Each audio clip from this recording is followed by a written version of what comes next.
hapon, engineer, kamusta? Magandang hapon din. Pakilala So, pa. kailan pa kayo nagsimula mag-iibon para malaman naman ng mga ano natin manonood? Isa akong bumili ng ilang piraso noong 2017 pa eh. So ano yung talagang nahiligan nyo na ba yung malalaking ibon or na ano lang? Wala, ano lang. Eh, yung kaibigan ko kasi nagmamanok. Eh, bumili siya ng ibon. Eh, inarbor ko na. Dahil magmamanok na lang siya, mag-iibon na rin ako. So di ba yan ang unang pong inilagaan nyo? Yung naibon? Indian ringneck. Indian ringneck na agad.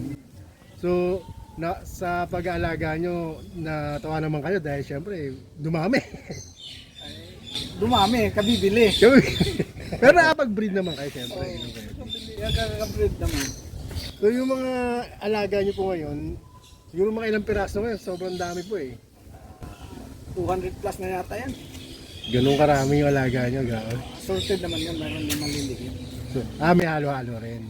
So, pero ano yung talagang gusto nyo alagaan sa kanila? Ang Indian ringneck dahil maraming mutation. Kasi iba-ibang kulay. Ano? So, di ba sa, sa Indian ringneck, mga ilan porsyento yung nabubuhay yung panag-breed kayo? Depende. Depende sa panahon, depende sa ano.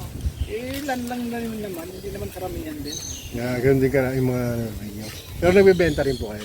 Ayun, sa binta, hindi muna. Namibigay lang. Ayun ba? Namimigay. Ayun mo.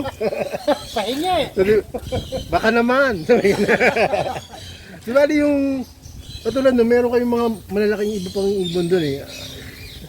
Ano po yun? Ibibreed nyo rin? Oh, nabibili kayo ng young pa, 3 months, pinapagulang. Pero nag-try po kayo na mag-handpid. Di ba yung na-handpid po yung iba doon? So, yung mga pina-pre-flight, ba meron ko? Hindi, wala na akong panahon pre-flight sa dami, sa kami trabaho din. Wala na. Kaya di nyo rin na ano. So sir, ganyan karami sir.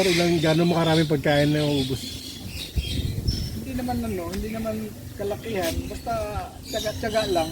Diyan. At saka magtatanim ng gulay at saka mga biyabas doon sa kabilang lote, malunggay.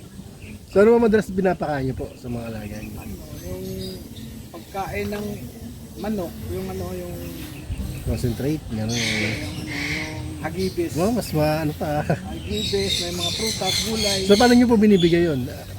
Tuwing anong araw kayo, umaga sa isang araw, ilang mas kayo nagpapakain? Isa lang, umaga lang, Umaga lang lahat. So lahat sila, pare-pare sa kinain o magkakaiba rin po? magkakaiba din. Well, yung Big Bird, mayroon din namang may mga nuts yun eh. May mga natin sarili yung pagkain.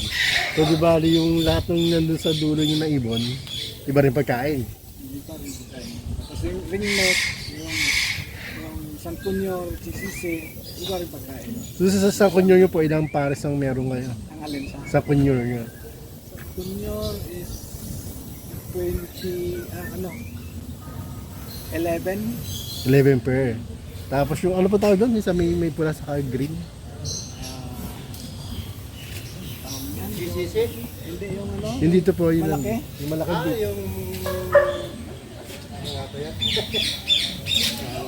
Yung dito, yung Macau. Blue Macau, tama. Ito blue and gold Macau. Yung doon, yung African gray. Apricot. Yung dito yung Yung green? green at saka pula. Yung pula, sa green.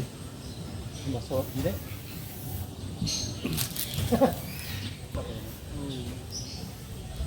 Pero pwede ba i-show yung mga ganun? O depende sa pag may nagpa-show eh. Hindi, ano. Show type. Hindi siya show type eh. No? Pang ano lang. Pet, parang ano, yung mga tinitin Pwede na. Pet mo na lang. Matit-free naman yan kung may panahon ka. Mm. Umpisa pa ng sisiw.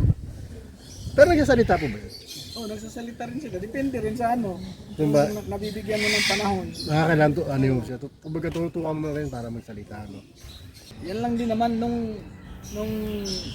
nag-umpisa ng ibon. Doon talagang ibunan ko. Doon talaga sa nilisap ko naman.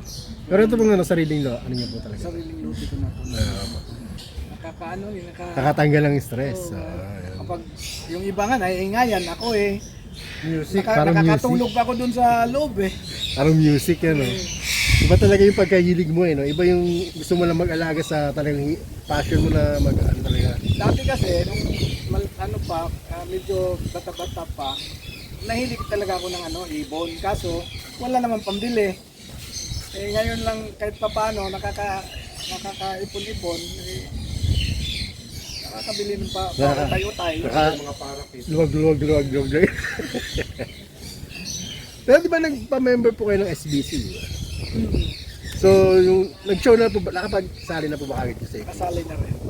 So, Isang beses lang naman din ako nakapagsali sa SBC. bali uling sali na sa Robinson Robinson po, no? O, yun. Nakapag-entry pa kayo doon. Meron na akong mga trophy din dun sa babae. Yeah. So, may mga trophy na rin pala kayo, no? Ibig sabihin, unang sali pala, nagka-trophy na agad.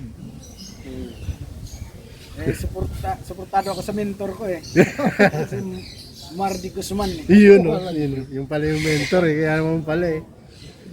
Yung sa mentor pa lang eh, talagang ano na. Talagang sa gandang lalaki nito eh.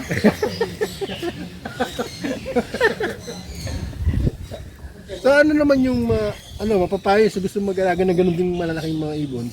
Ano bang muna yun? Tiyaga lang talaga. Yung malalaking ibon, kailangan din ng panahon din yan. So ano yung mga papayo nyo sa kanila? Hindi, huwag isipin na pang negosyo, yung pang alaga lang. Kumbaga natutuwa ka dun sa mga alaga mo, pagmamahal mo, naman na. Kumbaga habits talaga. Hindi naman hawak ang panahon, kung madisgrasya, mamatay, kung masabit o broken hearted ka nun, kapag Dinamdam. dadamdamin mo yun. Kaya kailangan, So sa pagsisimula, katulad yan sa ano po ba yung madaling alagaan sa malalaking ibon? Mag-uumpisa talaga yung iba, mag-uumpisa sila ng ng African lovebirds. Yun talaga ang pinakano. Pero kung gusto nila rin ba mag-umpisa doon sa malalaki katulad ng sa inyo, mga medium size or mga anong mapapayo nyo mas madaling alagaan? Ringneck, dahil hindi naman masilan. So ibig sabihin, hindi sila masaya sa pag-breed. Hindi rin, moody naman din sila kaso maiwasan din naman yung madidisgrasya dahil kalimitan kasi matapang yung babae. Sa pag-pairing po, ano po yun, pinagsasama na talaga or parang katulad, di ba sa kalapate may harang bago sila pagsamahin? Ganun din naman din yan. Ganun din po. So di ba, bago sila pagsamahin, parang nakikita-kita mo na sila, parang pinapakilala mo na Yung sila. first pairing mo dahil nung bata pa, pinagsama mo lang ganun. Dahil kapag medyo magulang na patapos ilagay mo na sa isang kulungan kagad, baka matapang yung babae. So usually pinakamadalas tayo matapang yung babae. Kalimitan. African Grey, yung malalaki doon. Paano pong pag-pairing? Ganun din po. Hindi naman usilan yan sa pagpipili. So ilang beses, Sa lalaki babae. hindi sila ganun nga lang. Ilang inakay po ang kaya nilang i-produce? Yun lang naman ano pa yan. Halos bili ko pa yun. Video nyo pala. So doon sa mga lagay, ano pala po dyan yung mga napapanak nyo? Ano pala po dyan yung mga napabrig nyo? Ringneck talaga yung pinaka... Sankunyor, GCC. Yung GCC yung po yung green Chikunyo. Chikunyo. So ano pa ang pinakaiba nyo sa Sankunyor? Pero paras lang po sila ng Mas maliit ang GCC, di ba guys? mas maliit siya sa ano. Pero ang ano niya, parehas lang po. Na yung dami ng anak. Ganun din naman. Depende rin naman sa pag-alaga at pagkain. Depende. Pero ilan po yung mga napapa-produce nyo sa isang breeder? Minsan, 3, 2, 4, depende. Depende pa rin sa kung talagang perky lahat ng... Ibig sabihin po, pag halimbawa, ilang ubang itlog ang sa isang sala? Minsan, maximum mga 6 yan. So sa anin na po yun, lahat po yun na pizza? Depende, mayroon nga Pagka lahat nag-fertile? puro nga, walang Ganun madalas walang din. similya Ano yung madalas nangyayari or ano naman po? Depende. Depende rin yan. Kaya hindi rin po Iba kasi nabubulabog so pagka... yung daga, pumapasok pag nabubulabog sila, so yung... So ano rin pala sa breeding, may mga ganun din palang ano. So halimbawa pag nag-fertile naman, kaya niyang buhayin po yung ani? Kaya naman. Sa akin naman din after 3 weeks, hugutin ko na yun. Ko na sila, i-handfeed ko na yun. Sigurado mabubuhay. Kaya talagang, unfeed nyo na po. So ilang days, ilang ano po bago? 3 weeks. 3 weeks po siya ampi. Tapos ibabalik niya po or hanggang lumaki na. So kaya minsan pala parang ano na sila sa inyo, maamon na yun. Maamo sila. Pag ano. May panahon pa nga eh, natuturuan nila yan yung mga hindi busy. Na ano pa rin ano. Pero sa lahat ng mga ano niyo po, ano po niyo sa tingin niyo madaling turuan?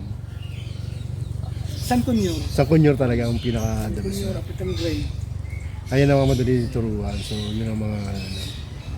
Okay. Sige, maraming salamat po engineer sa pag ano niyo sa amin dito, pag unlock sa inyong lugar na dahil magandang ibon talaga sa Carmona. So maraming salamat po. Don't wait up or down. Don't be smart, right up. Don't wait up or down. Mga kabiyahe, maraming salamat sa pagsama dito sa amin sa bahay ni Ayan ang Ibunan.